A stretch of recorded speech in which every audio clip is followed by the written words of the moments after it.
உங்களை அப்பயே போலீஸ்ல போட்டு விடலாம் தான் பார்த்தோம். இவன் தான் சொன்னா நீங்க தான் எங்களுக்கு பெர்ஃபெக்ட் மேட்ச்னு. திருடனுக்கு ஏத்த திருடிங்கல்ல, செம்ம காம்பினேஷன் மச்சி. திருட்டுக்கெல்லாம் அப்படியே வடியுது பாரு. நாங்க யாருன்னு உங்களுக்கு தெரியல, நீங்க யாருன்னு எங்களுக்கு தெரியல. அதனால தான் இவ்வளவு கன்ஃபியூஷன். இப்போ எல்லாமே கிளியர் ஆயிடுச்சுல்ல? சொல்லுங்க. யோசிக்க ரொம்ப டைம் எல்லாம் இல்ல. உங்க ரெண்டு பேரும் இன்னும் ஒரே மாசத்துல பிடிச்சிருவேன் அந்த டிசிபி சொல்லியிருக்கான். கண்டிப்பா செய்யக்கூடிய ஆள் தான். டிசைட் பண்ணிட்டு போயிட்டே இருந்தா சேஃப், டிலே பண்ற ஒவ்வொரு நாளும் ரிஸ்க். எங்களுக்கு என்ன பண்றதுன்னு தெரியல. என்ன பண்றதுன்னு நான் சொல்றேன். சிம்பிள். எங்களுக்கு நீங்க வேணும், நம்ம 4 பேருக்கும் காசு வேணும். we all love money. so 4 பேரும் சேர்ந்து ஒர்க் பண்ணுவோம். நம்ம ஸ்கில்ஸை யூஸ் பண்ணி ஷார்ட் டேர்ம்ல ஒரு ப்ராஜெக்ட் பண்ணுவோம். அந்த அமௌண்ட் பெருசா இருக்கும். 15 days தான் டைம். ப்ராஜெக்ட்டை முடிச்சிட்டு as we plan ஏதாவது ஊர்ல போய் செட்டில் ஆயிடும். ஆனா this time இந்தியால இல்ல, abroad. ஓகே மச்சான். அதான் சேஃப். இந்த டைம்ல உங்களுக்கு எங்க மேல லவ் வந்தா சூப்பர்.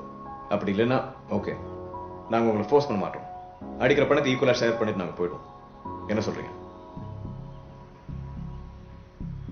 என்னமா யோசிக்கிற? உன் ஃபியூச்சர் ஹஸ்பண்ட்ற முறையில சொல்றேன். இதை விட பெஸ்ட் ஆஃபர் உனக்கு கிடைக்கவே கிடைக்காது. ஜாலியா ஓகே சொல்றேன். சூப்பர். அப்புறம் என்ன? அதன மாஸ்டர் பெட்ரூம் அதை நம்ம எடுத்துப்போம். டார்லிங் ரெடி பண்ற? என்னது, இங்கே தங்க போறீங்களா? இங்கே யார் தங்க போறா? அங்கதான் தங்க போறோம். அதெல்லாம் முடியாது, வெளியே எங்கேயா தங்கிக்குங்க. ஒன்னா ஒரே காட்டேஜ்ல இருக்கும் போதே எங்களுக்கு டேக்கா கொடுத்துட்டீங்க. உங்களை நம்பி நாங்க வெளில தங்கினா ஒரு செகண்ட்ல எஸ்ஆயிர மாட்டீங்க. அதெல்லாம் வெளியவாது. அப்படி எதையும் யோசிக்காதீங்க. உங்க போட்டோஸ் டீடைல்ஸ்லாம் என்கிட்ட இருக்கு. எல்லாத்தையும் அந்த டிசிபிக்கு வாட்ஸ்அப் பண்ணிட்டு போயிட்டே இருப்பேன். ஹலோ லேடிஸ், என்ன யோசிக்கிறீங்க? இது எங்க வீடு. ஒழுங்கா போய் டின்னர் ப்ரிப்பேர் பண்ணுங்க. ஆனா 2 பேர் இருக்குது. எவ்வளவு பெரிய வீடு பத்தியா மச்சான்? பிக் பாஸே நத்தலாம் போல. தால்ல 2 டேப்லெட் போட்டுடலாம். சாப்பிட்டா ½ அன் ஹவர்ல ஃபிளாட் ஆயிடுவானுங்க. டக்குன்னு கிளம்பி ஏர்போர்ட் போனோம்னா ஸ்ரீலங்காவுக்கு ஒரு மிட் நைட் ஃப்ளைட் இருக்கு. என்ன சொல்றா? வெயிட் பண்ணலாம். இப்போதைக்கு எதுவும் பிளான் பண்ண வேண்டாம். சொத போயிடும். நம்மளை பத்தி எந்த டீட்டெயிலும் தெரியாமையே இவ்வளோ தூரம் ட்ரேஸ் பண்ணிட்டு வந்திருக்காங்கன்னா இவங்களை கொஞ்சம் கேர்ஃபுல்லாக தான் ஹேண்டில் பண்ணணும். அவளுங்களே சாப்பிட்றாளுங்க, அப்ப நம்ம தைரியமா சாப்பிடலாம். நீ பாட்டுக்கு ஏதேதோ பிளான்லாம் சொல்ற. இதெல்லாம் நம்மளால பண்ண முடியுமா? இது வரைக்கும் நம்ம பண்ணதெல்லாம் முடியுமான்னு யோசிச்சு தான் பண்ணுமா? இல்ல அப்ப இதையும் பண்ணுவோம். எதுனாலும் பண்றோம், செட்டில் ஆகிறோம். we should all work together. அவ்வளவுதான்.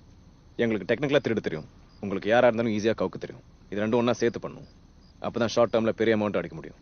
இதெல்லாம் இவங்களுக்கு சொல்லியா தரணும். ரெடியா இருப்பாளுங்க. டெல்லி வந்தது உங்க ஃபீல்ட் ஒர்க் ஆரம்பிச்சிருப்பீங்களே.